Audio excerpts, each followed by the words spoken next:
بسم الله الرحمن الرحیم. اللهم صل علی محمد و آل محمد و عجل فرجهم و لعن اعداءهم اجمعین. الحمد لله الذي خلق السماوات والارض و جعل الظلمات والنور ثم الذين كفروا بربهم یعدلون. با نام و یاد الله سبحانه و تعالی شروع می‌کنیم مطالب خود را در باب توحید موحد. در ادامه بررسی مطالب در بخش باب یا چپتر باب توحید و نفی تشبیه میرسیم در روایتی از امام رضا ثامن الحجج، هشتمین ستاره تابناک آسمان ولایت علی ابن موسی الرضا المرتضی علیه الصلوات و السلام. از امام رضا شنیدم که نزد مأمون عباسی علیه ما علیه درباره یگانگی خداوند این سخن را ایراد فرمود. زمانی که مأمون خواست مسئله ولایت عهدی یعنی جانشینی، مسئله ولایت عهدی را عملی سازد، گروهی از بنی هاشم را جمع کرد و گفت میخواهم علی ابن موسی الرضا را بعد از خود خلیفه قرار دهم. آن گروه از بنی هاشم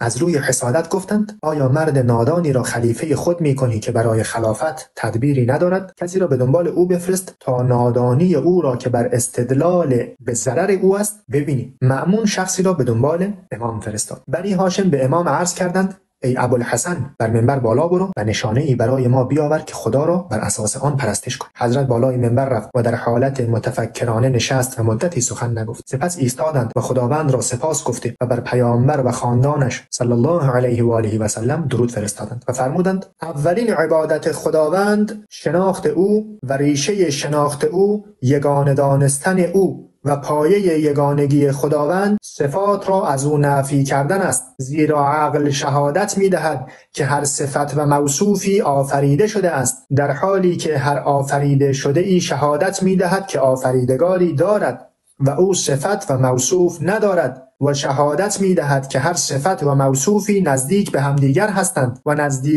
نزدیکی به ایجاد شدن است و عقل شهادت می‌دهد که ایجاد شدن یعنی از اول و ازل نبوده است. کسی که بخواهد خدا را از راه شباهت دادن او به چیزی بشناسد او را نشناخته است و کسی که می‌خواهد به عمق شناخت الله برسد او را یگانه ندانسته است و کسی که او را به چیزی شبیه نماید به حقیقت او نرسیده است و کسی که برای او پایانی در نظر بگیرد او را تصدیق نکرده است و کسی که به سوی او اشاره کند او را بی‌نیاز ندانسته است و کسی که او را شبیه چیزی بداند او را قصد نکرده است و کسی که الله را جز بداند برای او خاضع نشده است و کسی که او را در خیال خود بیاورد او را قصد نکرده است. هر کار نیکی به قدرت او ساخته شده و هر چیزی که غیر از او استوار است علت دار می باشد. با آفریدگاری الله به سوی او راهنمایی و هدایت می شوند و به وسیله عقل به شناخت او معتقد می گردند و نشانه خداوند با فطرت ثابت می شود. میان خداوند و مخلوقات حجابی وجود دارد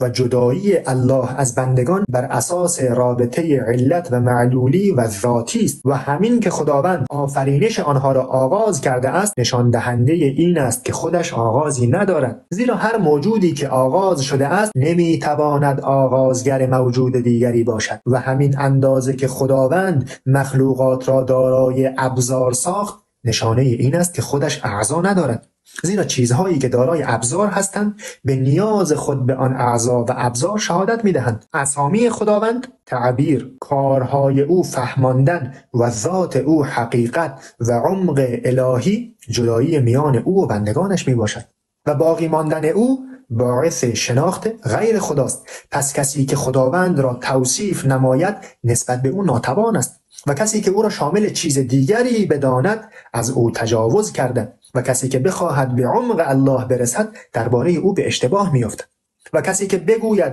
خداوند چگونه است او را به چیزی تشبیه نموده و کسی که بگوید چرا چنین است برای او علت و کسی که بگوید از چه زمانی است او را در وقت و زمان قرار داده و کسی که بگوید او کجاست او را در چیزی قرار داده و کسی که بگوید تا چه زمانی هست برای او پایانی در نظر گرفته و کسی که بگوید تا کجا می باشد او را مدت دار نموده و کسی که او را مدت دار کند برای او پایانی فرض کرده و کسی که برای الله پایانی فرض کند او را جز نموده و کسی که الله را جز بداند او را توصیف کرده و کسی که الله را توصیف نماید درباره الله کفر ورزیده. خداوند با تغییر مخلوقات تغییر نمی کند و با محدود شدن آنها محدود نمی شود. او یگانه است ولی نه آن یگانه ای که عدد باشد. آشکار است نه به معنای این که بی واسطه می شود. نمایان است نه اینکه با چشم دیده شود. در باطن است نه اینکه داخل چیزی برود. جداست نه اینکه جدایی در مسافت باشد. نزدیک است نه به اینکه کنار و همراه باشد. لطیف است نه معنای اینکه جسم است. موجود است نه اینکه قبلا نبوده. کار انجام می‌دهد نه اینکه از روی ناچاری باشد. مقدر می‌کند نه اینکه درباره آنها فکر کند. مدیریت می‌کند نه اینکه با حرکت باشد. اراده می‌کند نه اینکه به سختی بیفتد. می‌خواهد نه اینکه در مورد آن تلاش کند. درک می‌کند نه اینکه جسم داشته باشد. می‌شنود و می‌بیند نه اینکه عضوی داشته باشد. زمانها او را همراهی نمی کنند و مکانها او را در بر نمی گیرند و کسالت بر الله غلبه نمی کند و صفتها الله را محدود نمی سازد و ابزارها الله را محاصره نمی کنند. وجودش بر زمان و عدم و همیشگی او بر آغاز مقدم شده است. به این که احساسات را شعله ور می سازد معلوم می شود که خودش احساس ندارد و به مهیا ساختن جواهر معلوم می شود که جوهر ندارد و با اختلاف انداختن معلوم می شود که خود اختلاف ندارد و به همراه ساختن میان کارها معلوم می شود که خود همراهی ندارد. نور را با تاریکی، آشکاری را با ابهام، خشکی را با تری، خنکی را با گرمی متضاد قرار داده.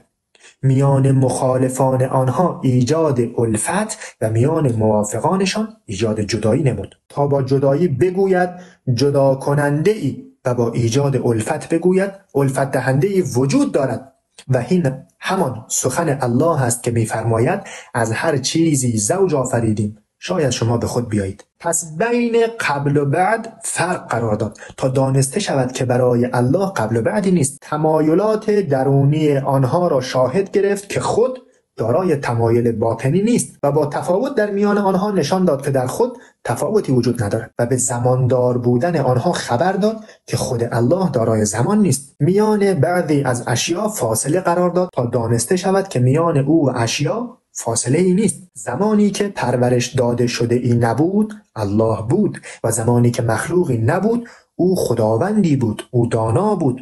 زمانی که معلوم نبود و زمانی که آفریده شده ای نبود الله بود و زمانی که شنونده ای نبود الله شنوا بود. نه اینکه وقتی مخلوقاتی را آفرید مستحق معنای آفریدگار شد و نه اینکه با ایجاد انسانها معنای ایجاد کننده مخلوقات در او به کار رفت. چگونه اینطور نباشد در حالی که زمان الله را پنهان نمی سازد، اکنون او را نزدیک نمی کند، شاید او را نمی پوشاند.